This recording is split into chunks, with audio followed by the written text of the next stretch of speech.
अस्सलाम वालेकुम। आपका इस्तकबाल है मेरे चैनल में learn with fun by Zarar sir. तो आज हम जिस टॉपिक पे बारे में बात करने वाले हैं वो है नेशनल एजुकेशन पॉलिसी 2020 जो इंडिया में आई है। 34 इयर्स के बाद ये पॉलिसी आई है। क्या चेंजेस है इस पॉलिसीज में, क्या प्रीवियस पॉलिसी थी, क्या नई पॉलिसी लाया गया है, क्या रिफॉर्मेशन, क्या रेवोल्यूशन है, हम एकदम क्विक मैनर में देखेंगे और समझ लेंगे कि मैक्सिमम क्या आप इससे बेनिफिट उठा सकते हैं या ये आपके लिए फायदेमंद है या नुकसानमंद है। तो मैं सिर्फ बताऊंगा कि पॉलिसी क्या है कम टाइम में, ताकि आपको मैक्सिमम चीजें समझ में आ सके। तो आगे बढ़ते हैं। इस पॉलिसी को 3 पार्ट में डिवाइड किया गया है। तो अगर मैं कहूँ ये रेवोल्यूशन या रिफॉर्मेशन 3 पार्ट में डिवाइड हुआ है। पहला स्कूल एजुकेशन, दूसरा हायर एजुकेशन और तीसरा अदर की एरियाज ऑफ फोकस। तो मैं एक एक को एकदम ब्रीफ में बताता चलूंगा कि फटाफट आपको समझ में आए कि क्या रिफॉर्मेशन आया है, तो आप भी थोड़ा इस चीज से फेमिलियर हो जाए कि ये चेंजेस बड़ा है या छोटा है। तो अगर आपको एंड तक के ये समझ में आ जाता है कि चेंजेस काफी बड़ा है या छोटा है, तो लेट्स सी कितना, मतलब मैंने अपना एफर्ट जो है वो प्रेजेंट कर दिया। तो लेट्स स्टार्ट, पहला वाला पार्ट स्टार्ट, एजुकेशन।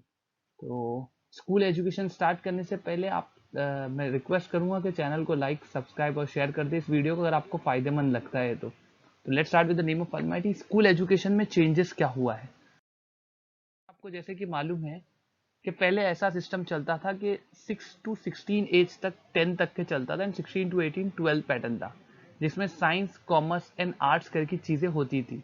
तो ये आपको मालूम होगा, साइंस, कॉमर्स, आर्ट्स ऐसी चीजें थी। बट अब इन सब को क्लब कर दिया गया है और ये वाला पैटर्न आया है, new pedology and circular structure, जिसमें अब साइंस, कॉमर्स, आर्ट जैसी स्ट्रीम नहीं रही। अब ये स्पेसिफिक टारगेट ओरिएंटेड नहीं रहा है। तो अब ये इस तरह हो गया है कुछ, यानी आप कॉम्बिनेशन ले सकते हो तीनों का।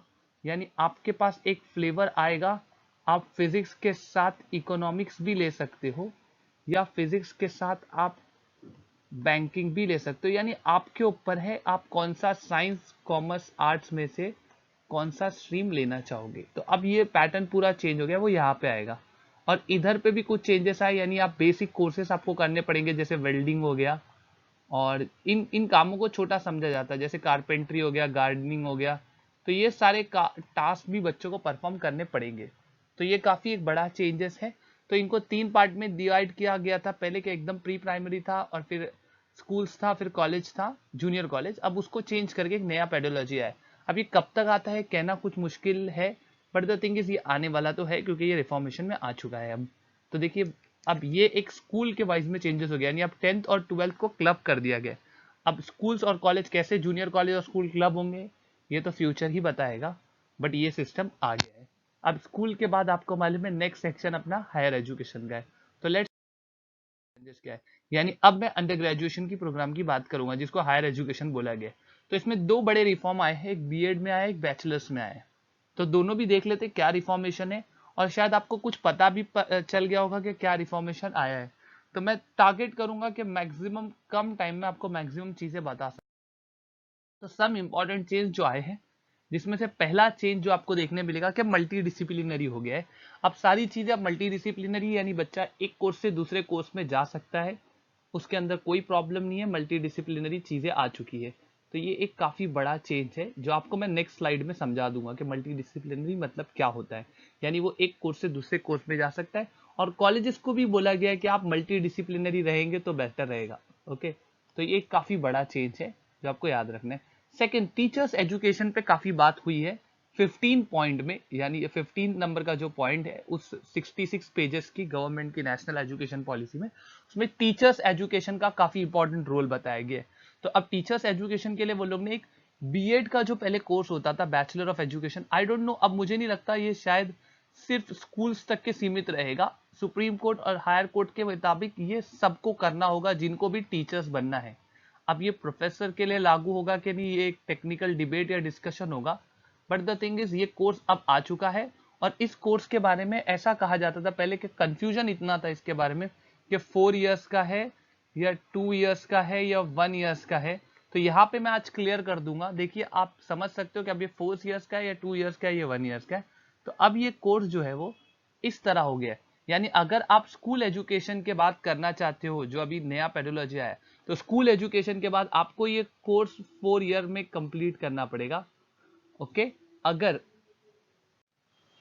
तो याद रखें, आफ्टर स्कूल एजुकेशन यानी जो हमने सिस्टम देखा है, उस एजुकेशन के बाद अगर कोई करना चाहे तो 4 ईयर्स का है, और अगर कोई बच्चा अंडर ग्रेजुएशन कंप्लीट करने के बाद करना चाहे तो बीएड उसके लिए 2 ईयर्स का हो जाएगा।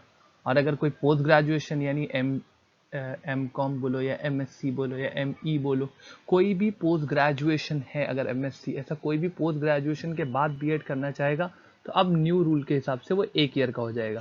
तो कई साल से ये डिबेट डिस्कशन का टॉपिक था कि 2 ईयर्स का है क्या 1 ईयर्स का है, बट अब इस चीज को एनईपी ने क्लेरिफाई कर दिया है कि अब ये अंडर ग्रेजुएशन के लिए 2 ईयर्स का हो जाएगा, पोस्ट ग्रेजुएशन जिनका है उनके लिए 1 ईयर्स का हो जाएगा। तो ये काफी बड़ा रिफॉर्म है अगर देखा जाएगा तो ये काफी अच्छा चेंज भी है जिनको बीएड करना है। बट द थिंग इज, अब महाराष्ट्र में ये बीएड की जो डेट थी वो पोस्टपोन हुए जा रही है, यानी हर स्टेट का यही प्रॉब्लम है, इधर you talk about UP state और महाराष्ट्र स्टेट और एनी स्टेट।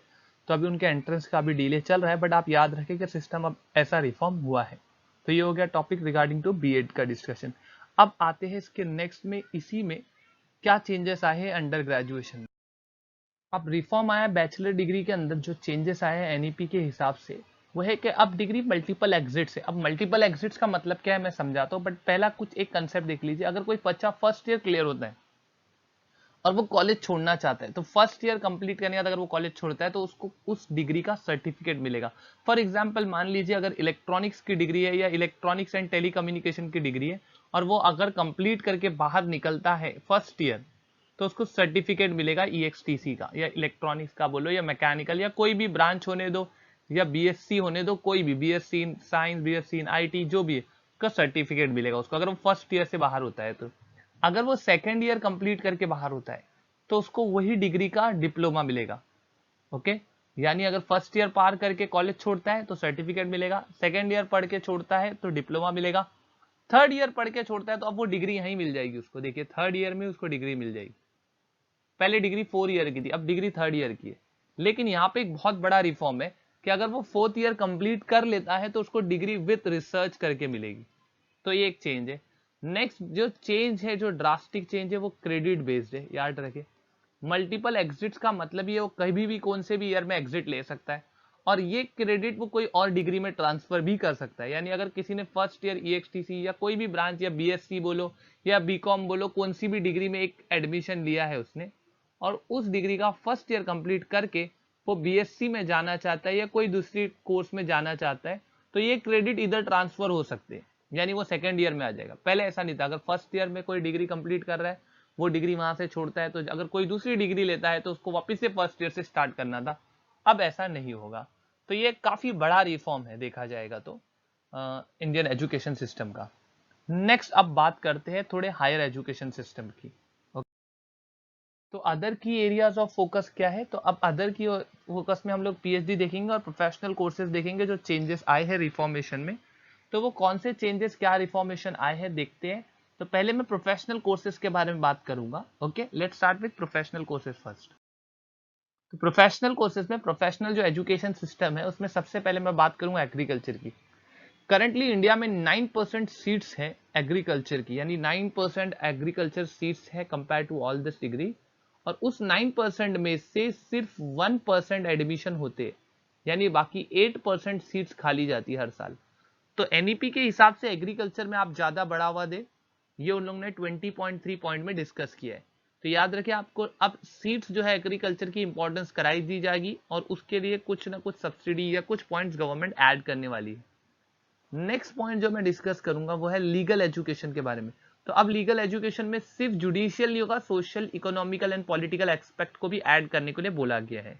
तो अब लीगल एजुकेशन यानी एलएलबी की डिग्री जो है उसमें सोशल, इकोनॉमिकल और पॉलिटिकल सारे एस्पेक्ट्स को ऐड करने बोला गया है।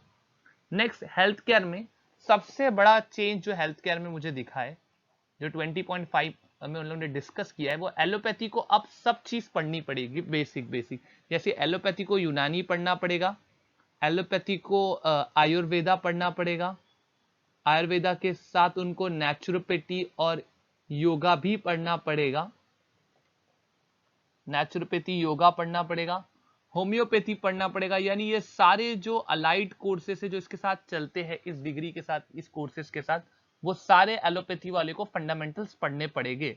तो हेल्थ केयर में एक सबसे बड़ा चेंज यह है एलोपैथी वालों के लिए, यानी जो एमबीबीएस की डिग्री होल्ड करने वाले हैं इस एनईपी के प्रोग्राम्स के अकॉर्डिंग, उनके लिए सबसे बड़ा चेंज है। अब नेक्स्ट आता है इंजीनियरिंग के लिए।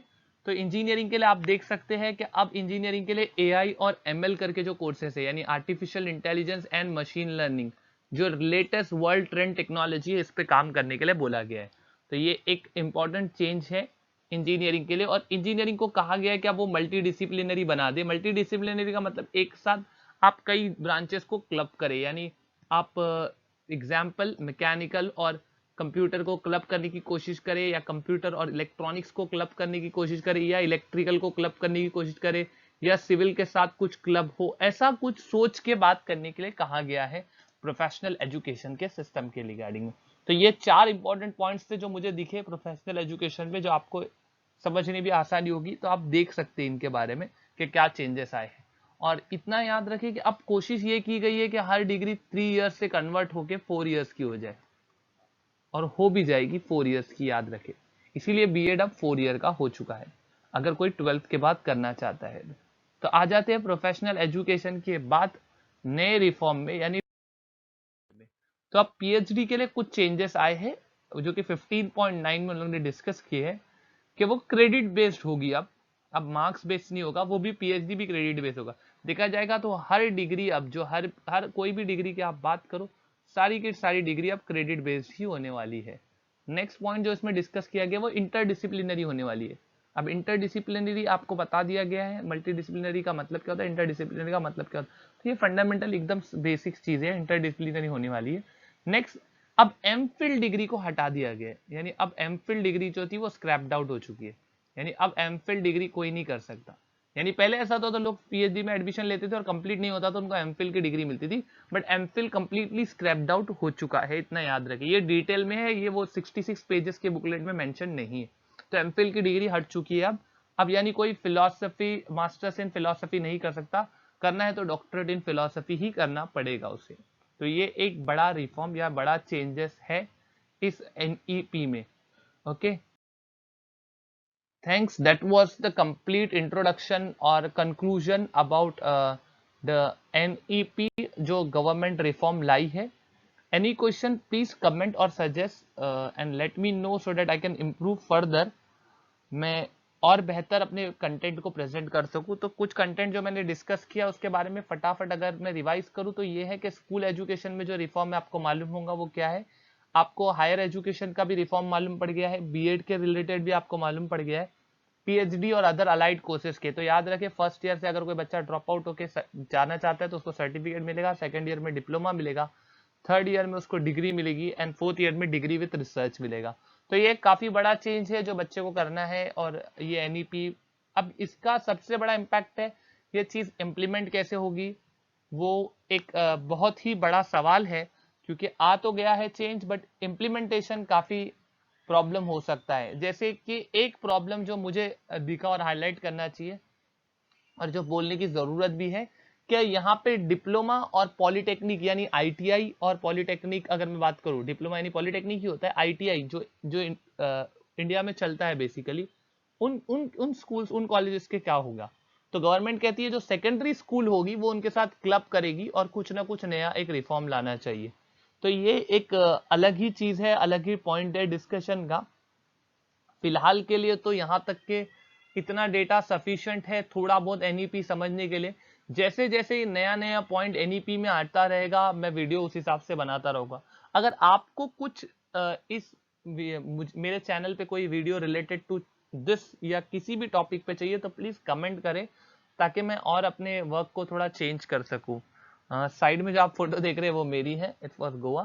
Thank you, like subscribe share and do comment. Okay, that's it from my side regarding NEP. थोड़ा ब्रीफ बोल के काफी डिटेल में हो गया ये, बट जो काम की चीजें थी मैं नहीं चाहता था कुछ भी मिस आउट हो, तो इसलिए मैंने मैक्सिमम चीजें समझाने की कोशिश की है अपने वीडियो में। That's it, thank you and have a nice day. आप घर पे रहिए, सुरक्षित रहिए, स्टे होम स्टे सेफ। जज़ाकल्लाह, चलिए बाय, थैंक यू।